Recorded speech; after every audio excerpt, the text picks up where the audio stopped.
Good morning, everybody.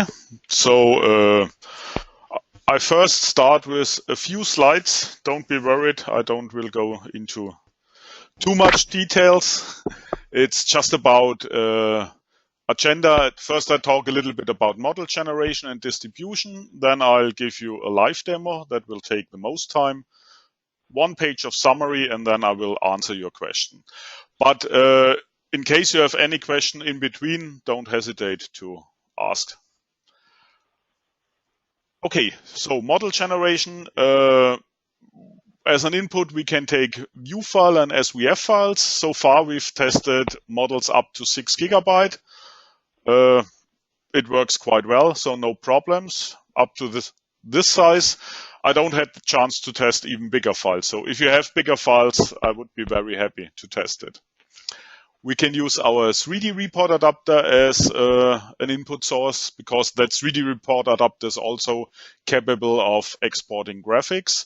We have a PDMS report adapter. We can capture DRI sessions from PDS. We have an IFC report adapter for BIM models.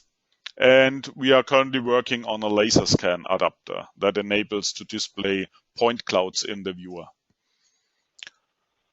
Model distribution is quite different from other viewing tools. So we can copy all the data to local machines and run it from there. I will do this during the demonstration, but we can also place them on a centralized web server and access them from there. And that means you don't have to send your viewing files around.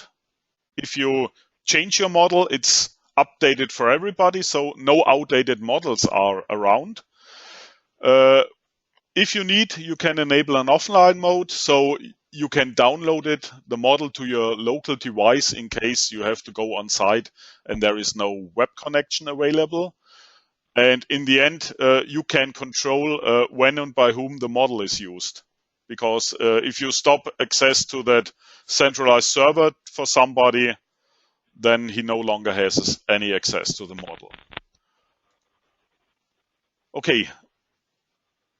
The license is only needed for the generation side of the model. The viewer is free, and the viewer is available as web access via a Unity plugin. That's the gaming engine we use in the background. But as plugins are no longer supported by Google Chrome and also the other browser vendors stop support, we have decided to create a single executable for PC. That means you have one exe file, and if you double click on it, it will start. So there's no installation needed, just start it and the viewer runs. We have also an iOS app and an Android app, and they look exactly same as the exe for PC. Okay, said that, I will start the live demo. So that's our single exe file. So I didn't install anything. If I click on it, it opens up. And on top here, you see a last recently used list from all the models you opened up so far. And in case you want to open a new model, you have here one input line where you can open up the model from. Here you see it's our demo model from our server from the web.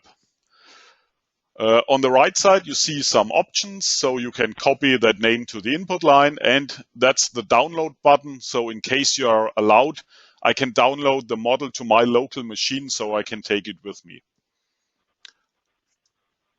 Okay, so I click on the model and I start it. So as I told you, in the background, there's a gaming engine running, and that means all the objects near to you will be displayed in a high resolution, while all the objects far away will be displayed in a lower resolution. And if I jump to that equipment, you will see that the graphic after a few seconds will turn from a more blocky graphic to a more detailed one.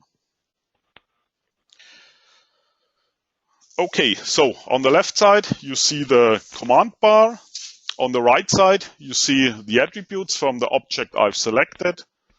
So you have the the chance to select which objects to include, which attributes to include in the model. So for equipment, it's name, area, system, and so on. So not a big thing. On top here, we have a breadcrumb style hierarchy bar. So here you see the hierarchy for the model. If you like, because that's very space saving, especially for mobile devices. If you like, you can switch it to the traditional tree view on the right side here. And now if I navigate, I get the traditional tree here on the right side. Personally, after working some time with the software, I prefer that breadcrumb style on top. The hierarchy here, you can define a default while creating the model, but during runtime, you can just open up the tree configuration, and here you can configure which attribute you want to see or use for the model. So if I want to not to use the system pass, but maybe the fluid type as the topmost hierarchy item, I can do it this way. And then if I click on a piece of pipe, now I have the fluid type on top of the hierarchy. And therefore I can, for example, only switch on the SC pipelines. So very flexible and very powerful if it goes to configuring your hierarchy and select different objects. So I will redo my settings and only use the system pass. System pass is a special attribute because it ends on pass. The software automatically creates from that attribute the hierarchy. Okay, so handling the model is very easy. So with a double click, you make that element you double clicked on as the center of rotation. With the left mouse button, you rotate around that object. With the right mouse button, you can zoom in and out. Same with the mouse wheel. With both mouse buttons, you can pan the model around, so you can move up, down. Very easy to handle. I think within 5 minutes, everybody can handle the model this way. In addition to that move modes, we have two more move modes. One is the flight mode, where you can just use your keyboard to fly through the plant if you like it. So now you fly. And the last move mode is the walk mode. And the walk mode is especially useful on mobile devices because here just with a fingertip or with your mouse, you can move through the plant. Okay.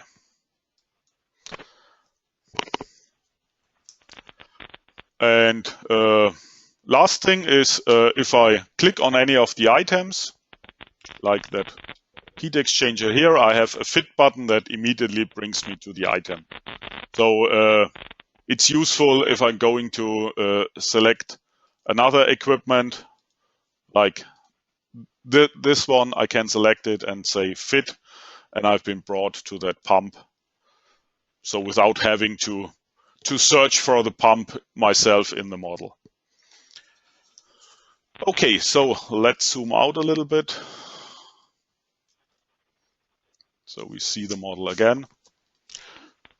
So when I select a pipeline, like this one, then here I have a coloring function. So each element I've selected from the hierarchy, I can go to that coloring function and apply the color. So it makes it easier to follow where that pipeline goes. I can also make objects transparent. See, okay, does not work. Sorry for that. We will fix it. It worked before. So if I click on that pipeline again, I can remove the color. from it. Okay, so we have also a highlight function, and that means if I select again that pipeline and I click on that highlight, the rest of the model is grayed out, and it makes it easy for me to follow that pipeline. In addition, I can go to the settings page here and give the background items a more transparent style. If I click on OK, now the rest of the model is transparent, and it makes it very easy to locate the items I've currently selected. Okay, to make navigation even more easy, we have 3 different clipping modes that allows to clip around objects and limit the elements displayed. So the first one is I just select an item, and if I click on clip, I get that slider, and if I go to the right, I can extend it, so I see more. And also with the mouse button, I can click on a single plane and extend it, so I see more in that direction, and maybe I want to see more what's below that vessel. And if I remove it, now I very easy can navigate in only this section, and when I've finished, I can go back and the whole model is shown again. The next clipping mode we have is we call it smart clipping. So if I've selected that pipeline and I activate the smart clipping, now it clips around each single object. So I only see the object I selected before, and the slider displays none. If I move the slider to the right, it shows 0 meters. 0 meters means now it also displays all elements that are within the range of the objects which just touches the objects. So here I see already, oh, there is maybe some clash. So I can extend that range. Now all objects within a range of 1 meters around the object I clipped are selected, and that way it's very easy. If you have a pipeline running through a huge plant, you can say, okay, show me all things in a range of 2 meters around that pipeline, and then you can easily check for clashes or if there are any special things around you have to have a look on. Okay, that's the second. And the last clipping mode, it's more useful for building. So, but I try to explain on that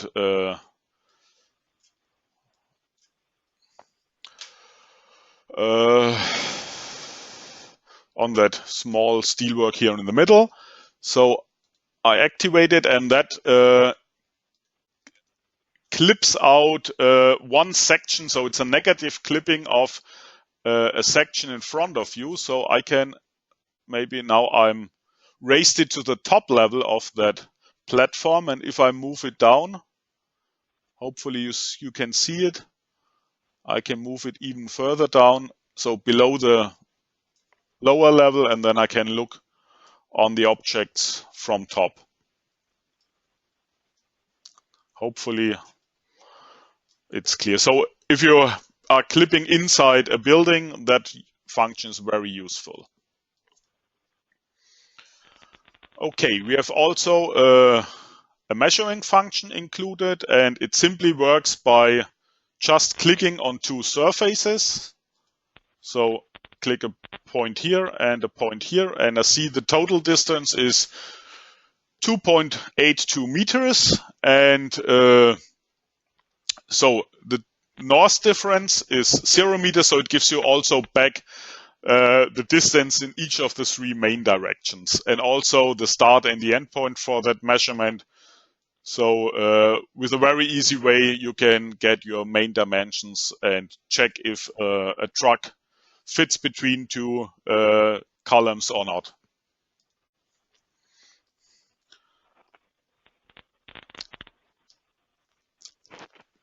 So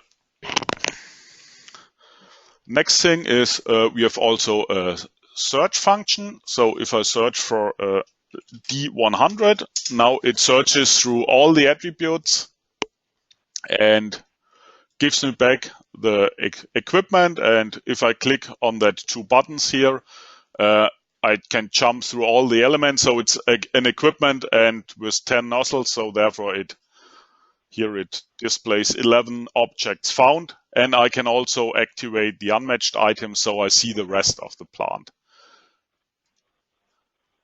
What I also can do is I can search for, let's say, star 031, because I search for a specific pipe class. And now you see that string is found in multiple attributes. So I switch them all off and I'm only interested in spec name. And if I zoom out now, I see only those elements that have a spec name of 031 in the string. So very easy. If you search for something, you just type it in here, click on search. And if I deactivate it, now it shows the picture again. What we also have is we have additional objects. Let me place one here, and like that worker here, if I place that worker, now I can check if the operation height of that valve is okay, or I can move it here in front of that platform, or I place it on the platform. And if I activate the walk mode, I can also walk with that worker through the plant and check if he fits in between. And I'll stop the worker and I delete it. And also we have some trucks in, so you can see if that truck, it has a German number plate, so sorry for that. May should add a bigger one for the US. And also this you can replace and see if it fits in between that beams. Okay, seems it will fit. And delete that again. Okay. So what we also can do is, if I select that equipment, I can place nodes on objects. So I activate the node function and place some text check. So that vessel should be checked. And maybe that valve in between should be cleaned.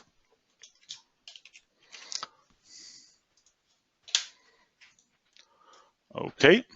And if I want to give that information to somebody else, I can go to that view panel and add a view. So it's like a saved view, and I name it my view. Okay. And then I go to maybe that object, and this valve needs also to be clean. So I add that clean comment also here to that valve. And again, or maybe even better, let's do a clipping around that view. So I select clipping, do the clipping volume a little bit more and extend it to the top and also the bottom. Okay. And save that as a view. Leave it as view 2.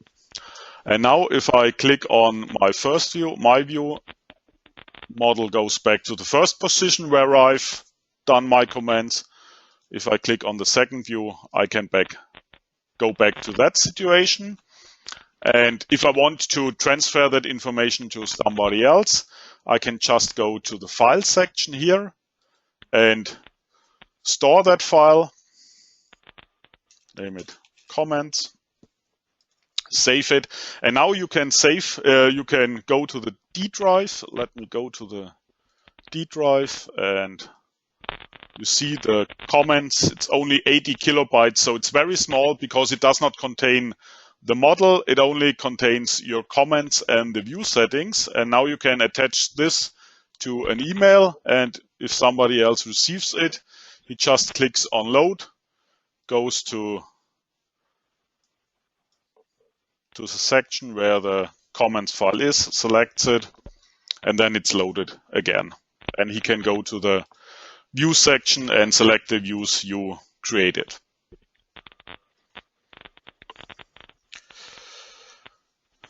Okay, so another cool thing we have is, let me go to the folder again. It's, oh,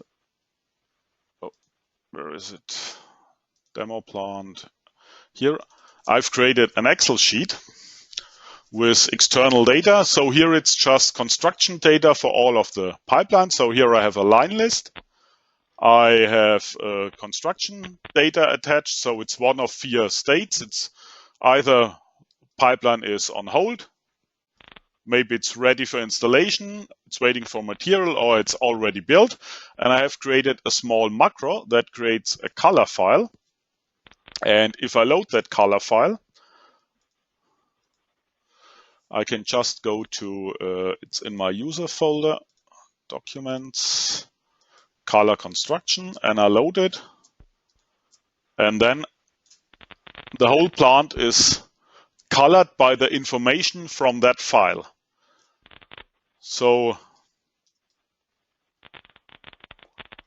that attribute is not in the 3D model, but it can still be used to visualize the status, the construction status of the pipeline inside the 3D model. And you can do this with all of the attributes. So here I've used the pipeline system as a key, but it can also be the fluid code or whatever you like. And if we, for example, go to that pipeline, that's the LS2701. Let's see, the LS2701, it's waiting for material. Let's say, okay, now the material has arrived on site, so it's ready for installation. I click on the macro again, go to my user drive, documents, load the same file again, and now you see color has changed in the model. So very powerful to visualize data inside your 3D model. And if you want to see the original colors again, you go on top of the hierarchy, go to the color function, clear color, and then original colors are back again. If you don't want to see those comments, you can also go to the comment section and switch the comments off.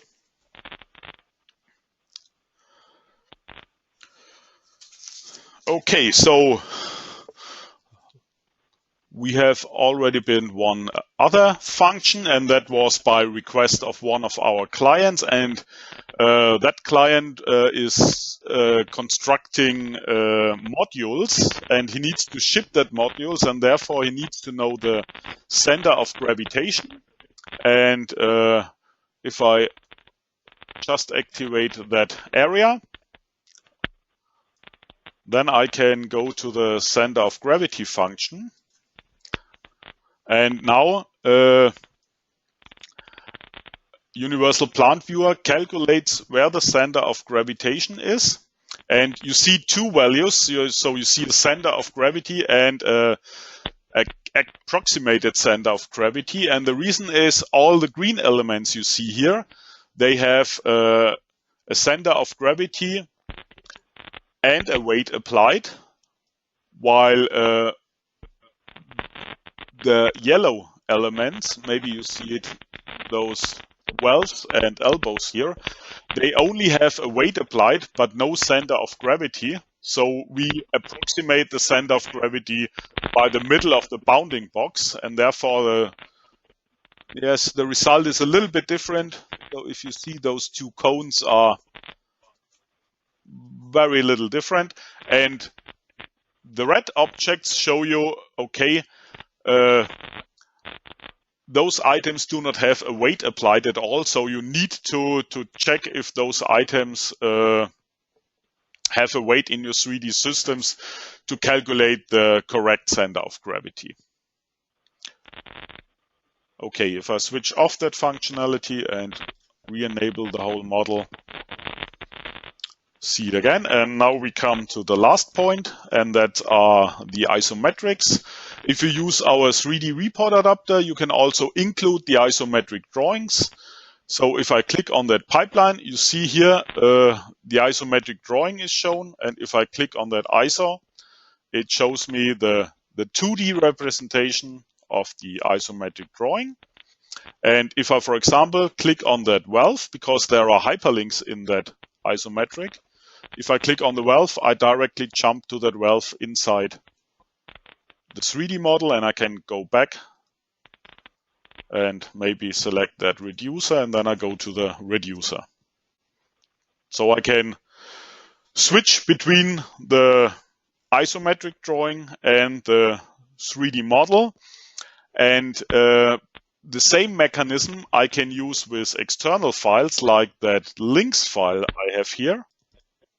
Let me open that. And here you see I have, for one equipment, I have linked bing.com.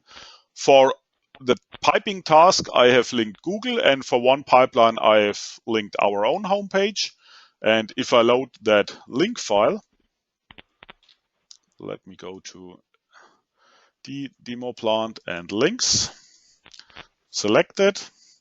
And now if I click on that pipeline, you see, because it's piping and it's the pipeline I've used in that links file, I get a link to Google and CA Experts. And if I click on Google, it opens up in the browser. So very easy to link from objects, or for example, from that equipment. For example, I can now link to your document management system and have all the documents for that equipment available.